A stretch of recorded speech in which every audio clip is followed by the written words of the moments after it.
This is Aditya और आज सुबह उठते ही हम आ चुके हैं ताजमहल। तो हम ताजमहल के बारे में बात करने वाले हैं आज इस वीडियो में। ताजमहल घूमेंगे और जानेंगे कि ताजमहल की हिस्ट्री क्या है, देखेंगे ताज का व्यू वगैरह देखेंगे।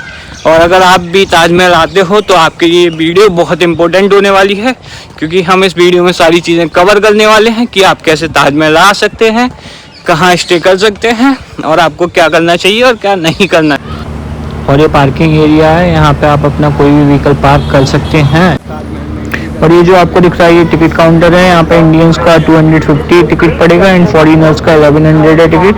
ताजमहल के बेसिकली दो गेट हैं, east gate and waste gate. तो हमने जो एंट्री ली है वो वेस्ट गेट से एंट्री ली है। अगर आप लोग भी ताजमहल देखने आ रहे हैं तो पहले रामबाग आइए, वहाँ से अगर आपकी कार है तो वहाँ से डायरेक्ट बिजलीगढ़ की साइड आ जाइए, या फिर डायरेक्ट ताजमहल का मैप पे आप लगा लीजिए तो आप इजीली आ जाएंगे। सीधा ही रास्ता है रामबाग से सीधा ताजमहल। और अगर आप ऑटो से आ रहे हैं तो ऑटो भी आपको रामबाग से ही मिलने वाला है। तो रामबाग आइए, फिर ऑटो पकड़िए और फिर ताजमहल आ जाइए।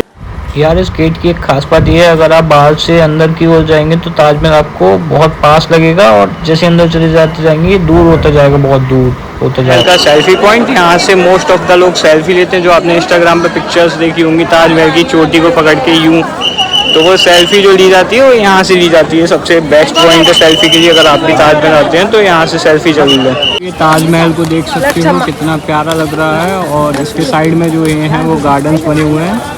तो कुछ 8 गार्डन इस साइड हैं लेफ्ट हैंड पे और 8 गार्डन हमारे राइट हैंड पे हैं। और यहाँ पे टोटल 54 फाउंटेन्स लगे हुए हैं। शो करता है कि ताजमहल 1654 में बना हुआ है और 1654 में ताजमहल है और बहुत प्यारा लग रहा है। और ताजमहल की हिस्ट्री अब जानेंगे। ताजमहल की हिस्ट्री कुछ ऐसी है, ताजमहल को शाहजहां ने बनवाया था मुमताज़ की याद में। तो मुमताज़ की डेथ होने के बाद ताजमहल को बनवाया था शाहजहां ने। और इसे बनाने के लिए 20,000 वर्कर लगे हुए थे, और जिसमें से 16,000 इंडियंस थे एंड 4,000 जो थे वो फॉरेनर्स थे। और इसे कुल लागत 3 करोड़ 20 लाख रुपए की लागत में बनाया गया था कुल। और इस पर ये वाइट मकराना मार्बल से बनाया गया है, जो कि जोधपुर का मकराना मार्बल है। और इस पे जो आप देख सकते हैं, जो इस पे डिज़ाइनिंग बनी हुई है वो नक्काशी की गई है, हीरे और जवाहरात से नक्काशी की गई है। और ये जो आप इसके गुंबद देख सकते हैं, पहले इसके ये जो गुंबद दिख रहे हैं आपको बैक साइड में, ये गोल्ड के हुआ करते थे। तो ये अंग्रेज़ वगैरह चोरी करके ले गए, तो उसके बाद ये फिर चेंज कर दिए गए हैं। अभी ये कुछ पता नहीं ब्रास वगैरह के, मेटल वगैरह के होते किसी के। उसका इनॉग्रेशन 1654 में हुआ। और ताजमहल को 22 साल का समय लगा था पूरा बनने में। ताजमहल की एक खास बात ये भी है कि अगर आप इसे चारों साइड से देखोगे ना, अगर left hand, right hand, back side and front side से देखोगे ना, तो आपको ये सेम ही लगेगा। ये चारों साइड से ना सेम ही लगता है, मतलब हर साइड से व्यू सेम ही आएगा। ये जो आप देख सकते हो ये बैक साइड में जो ताजमहल के ये साइड में ही है मस्जिद है ये। तो यहाँ पे आज ईद का टाइम है तो यहाँ बहुत सारे मुस्लिम अपने भाई इकट्ठे हुए हैं नमाज वगैरह पढ़ने के लिए। तो यार अब भी हम खड़े हैं जो ताजमहल के बैक साइड में खड़े हुए हैं, और यहाँ पीछे मेरे यमुना नदी बह रही है। और ये जो ताजमहल को बनाया गया है ये एक विशेष प्रकार की लकड़ी पर बनाया गया है, जिसे आबनूस की लकड़ी बोलते हैं। और आबनूस की लकड़ी क्या होती है, ये पानी से बहुत ज़्यादा मजबूत हो जाती है। तो ताजमहल यहाँ यमुना के किनारे जो इसका बेस बनाया गया है ना, वो आबनूस की लकड़ी पर बनाया गया है। इसलिए ताजमहल इतना मजबूत है कि ये 400-500 सालों से ऐसे ही खड़ा हुआ है। 1654 से अभी तक ये ऐसी सेम टू सेम है। तो आप समझ ही सकते हो इसकी मजबूती के बारे में। ये ताजमहल का बैक साइड का गेट है। और जैसा कि आप जानते हैं कि इसे शाहजहां बनाया था मुमताज़ की याद में। तो इसी के जस्ट सामने शाहजहां का प्लान था एक ब्लैक ताजमहल बनवाने का। तो औरंगजेब ये नहीं चाहता था, इसलिए औरंगजेब ने उसे शाहजहां को यहाँ से थोड़ी दूर आगरा फोर्ट है, आगरा फोर्ट में बंदी बना के रखा हुआ था। और जब उनकी डेथ हो गई थी तो उन्हें यहाँ पे लाके ताजमहल के अंदर कब्र हैं, 2 कब्र हैं, एक मुमताज़ की कब्र है, एक शाहजहां की कब्र है। तो यहाँ पे उन्हें दफनाया गया हुआ है। अगर आप भी आगरा आने का प्लान कर रहे हो ताजमहल घूमने का, तो मॉर्निंग का टाइम आपके लिए बेस्ट होने वाला है, क्योंकि जब तक ज़्यादा टाइम बढ़ता जाता है उतनी ही यहाँ पे गर्मी बहुत तेज़ होती जाती है। और गर्मी में ताजमहल में रुकना बहुत मुश्किल हो जाता है। यहाँ पे आगरा की गर्मी तो आप जानते ही हो कि कितनी ज़्यादा होने वाली है। अभी इस टाइम पे जो टेम्परेचर हो रहा है वो 45 डिग्री है। तो अभी तो गर्मी बहुत ज़्यादा है। मतलब आप अगर मॉर्निंग में आएंगे तो आप सनराइज़ भी देख सकते हैं यहाँ से, और बहुत ही अच्छा होने वाला है व्यू वगैरह सब कुछ। तो हो सके तो मॉर्निंग में आना। और 50 रुपये अगर आपको ताजमहल के अंदर जाना है, कब्र वगैरह देखती हैं, तो वहाँ की 200 आपको एक्स्ट्रा देनी पड़ेगी। ये आप पे डिपेंड करता है। और 50 रुपीज़ की है, तो टोटल अगर इंडियन हो आप तो आपकी 250 रुपये टिकट है। अगर आप फॉरेनर हो तो टोटल 1100 रुपये टिकट आपको पड़ेगी। तो अगर आपको यहाँ पे घूमना है, आपके ऊपर डिपेंड करता है। आप अगर यहाँ पे घूमना है तो 50 रुपये, अगर अंदर जाना है तो 200 आपको एक्स्ट्रा देना पड़ेगा कब्र वगैरह देखने के लिए। और एक म्यूज़ियम भी है, तो म्यूज़ियम की साइड चलेंगे। यार आप लोग देख सकते हो कि ताजमहल के ऊपर ये हीरे जवाहरात तो नक्काशी की गई थी, जो कि हीरे जवाहरात जितने भी थे वो अंग्रेज़ वगैरह ले गए थे। और अभी इसके ऊपर ये जो लिखा हुआ है, ये उर्दू में कुछ कुरान वगैरह लिखा हुआ है।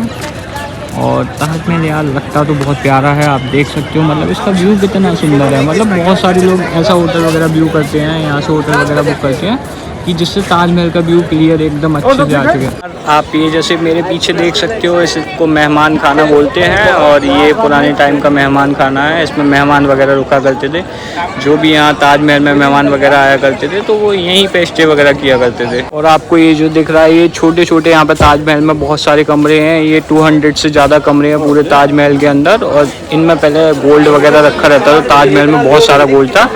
अभी के टाइम तो नहीं है, अभी के टाइम तो आप लोग जानते हो कि उस गोल्ड के साथ क्या हुआ। और अगर आप यार आ रहे हो ना ताजमहल, तो आप धूप के टाइम पे मत आना, आप आना मॉर्निंग के टाइम पे। सुबह 6 AM ताजमहल ओपन हो जाता है और शाम को 7 PM तक ओपन रहता है। तो अगर आप आ रहे हो ना घूमने, तो आप मॉर्निंग के टाइम पे आना, जिससे आप इजीली यहाँ पे पार्क वगैरह के मज़े ले सकते हो, घूम सकते हो, व्यू का नज़ारा अच्छे से ले सकते हो। क्योंकि आप अगर धूप में आओगे ना तो आपकी जर्नी बेकार हो जाएगी। इसी वजह से आना है तो फिर दिन में ही आना। ताज का व्यू तो आप देख ही सकते हो कि कितना सुंदर है यार। व्यू तो ना यहाँ से दिख रहा है क्या, ये देखिए व्यू तो जो है ना वो अनबीटेबल है यार। इस व्यू को कोई बीट नहीं कर सकता। ताजमहल जो है वो हमारे आगरा की शान है। मतलब ये 7 वंडर ऑफ वर्ल्ड्स में आता है। मतलब अगर कोई भी फॉरेनर इंडिया आता है ना, तो उस ताजमहल के नाम से हमारे इंडिया को जानता है कि इंडिया के अंदर ताजमहल है, इसके नाम से जाना जाता है मेनली। अगर कोई भी यहाँ बाहर से फॉरेन से घूमने आ रहा है तो बेसिकली इंडिया को रिप्रेजेंट ही ताजमहल ही करता है, क्योंकि ये 7 वंडर ऑफ वर्ल्ड्स में आता है। तो यार ये ताजमहल मतलब इतना बड़ा है कि आप अगर इसका एक राउंड मारते हो ना, तो ये टोटल 17 हेक्टेयर का है। 17 हेक्टेयर का मतलब ये मतलब अराउंड अप्रोक्स 2 किलोमीटर के आसपास पड़ जाएगा। मतलब आप अगर यहाँ से वहाँ से चारों तरफ का राउंड मारते हो ना, तो इजीली 2 किलोमीटर तो हो जाएगा। 17 हेक्टेयर इतना तो होता ही होता है। और जैसा कि आप लोग देख सकते हो कि मतलब इसमें ना छोटी छोटी चीज़ें बहुत ध्यान से डिज़ाइन की गई हैं। सारी चीज़ें ना इंडियन और फॉरेनर्स लेबर वगैरह लगी हुई थी। इंडिया के लेबर ज़्यादा थे और फॉरेन के लेबर जो थे वो कम थे। फॉरेन के केवल 4000 थे, तो मोस्ट ऑफ द वर्कर जो थे 16,000 वो इंडिया के थे। टोटल जो वर्कर थे वो 20,000 थे।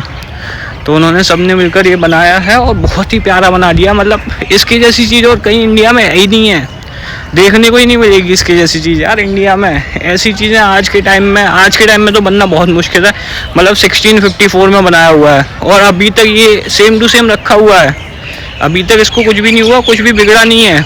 मतलब अभी तक आज के टाइम में मान के चलो कि 500 तो 400 के आसपास ईयर कंप्लीट हो गए, तो अभी 400 ईयर में कुछ नहीं बिगड़ा। और मेरे ख्याल से अभी ये चलता रहेगा, क्योंकि जोधपुर पत्थर एक ऐसा पत्थर होता है, मकराना मार्बल, जो कि एक लॉन्ग टाइम के लिए चलता रहता है और इसकी ना वैलिडिटी बहुत ज़्यादा होती है। सबसे इम्पोर्टेंट बात यह है, अगर आप ताजमहल आ रहे हो तो यहाँ पे जेब कतरे बहुत घूमते हैं, जो आपकी जेब को हाल काट लेंगे। और स्कैमर्स बहुत मिल जाएंगे आपको, जो अलग अलग तरह का स्कैम करते रहते हैं।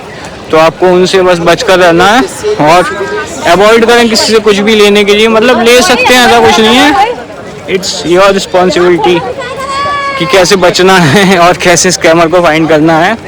अभी यार मुझे तो कोई नहीं मिला, हो सकता है तुम्हें मिल जाए, तो बस संभल के रहना। अगर आप ताजमहल आ रहे हो तो सेफली फ्री एकदम, कुछ भी बिना स्कैम से, मतलब स्कैम में आए और बच के आराम से घूम के जाओ मस्त मज़े से। और आओ यार, अच्छा है ताजमहल, घूमो यार। और आपके साथ कोई हैंडीकैप है जिससे चला नहीं जाता है, तो आपको उसके लिए कार्ड भी मिल जाएंगे यहाँ पे, तो आप इसमें बैठ के जा सकते हो। एंड अगर आपको कुछ खाना है तो आप बाहर से खा के आइएगा, क्योंकि यहाँ पे आपको कोई शॉप नहीं मिलने वाली है। और एक शॉप है यहाँ पे, बट वो बहुत छोटी शॉप है, बहुत लिमिटेड आइटम आपको मिलेगा। अगर आप यहाँ आ रहे हैं तो मतलब कुछ तो ऐसा हैवी सा खा के आइए, बाहर से ही खा के आइए। मैं आपको सजेशन दूंगा, क्योंकि यहाँ पे भी आप खा सकते हो, ऐसा कोई इशू नहीं है। बट आपको यहाँ मतलब बहुत लिमिटेड आइटम, लिमिटेड स्टॉक मिलेगा। हो सकता है आपको पसंद आए और ना भी पसंद आए। आगरा आ ही रहे हो घूमने तो अपने रिलेटिव वगैरह के लिए या फिर आपका कोई दोस्त है तो उसके लिए यहाँ से ताजमहल ज़रूर लेके जाएं। यहाँ पे स्मॉल ताजमहल मिलते हैं जो कि आप किसी को गिफ्ट वगैरह में दे सकते हैं या फिर मतलब कहीं भी दे सकते हैं, बर्थडे वगैरह में दे सकते हैं। बहुत स्मॉल सा एक प्रीमियम सा ताजमहल यहाँ पर मिल जाएगा आपको। और प्राइसेस आप नेगोशिएट भी कर सकते हो, प्राइसेस वगैरह आपके ऊपर डिपेंड करता है, बट नेगोशिएशन हो जाता है। ऐसा नहीं है कि फिक्स प्राइस रहता है, नेगोशिएट कर लेते हैं। तो जितना कोशिश हो नेगोशिएट करने की कोशिश करें, क्योंकि इंडियंस तो हम मतलब फिक्स रेट में तो कोई भी आइटम ले ही नहीं सकते हैं, और जो लेता है तो इसका मतलब ये या तो ज़्यादा ही पैसे वाला होगा। यार अभी ताजमहल को टाटा बोलने का टाइम आ गया है, ताजमहल को कर देते हैं बाय, और अब हम जाने वाले हैं अपने रास्ते पे। तो चलते हैं, चलो इसी के साथ साथ ब्लॉग को यहीं पे ख़त्म करते हैं। एंड अगर ब्लॉग अच्छा लगा हो तो चैनल को सब्सक्राइब करें और शेयर करें, और thank you for watching my video. Thank you.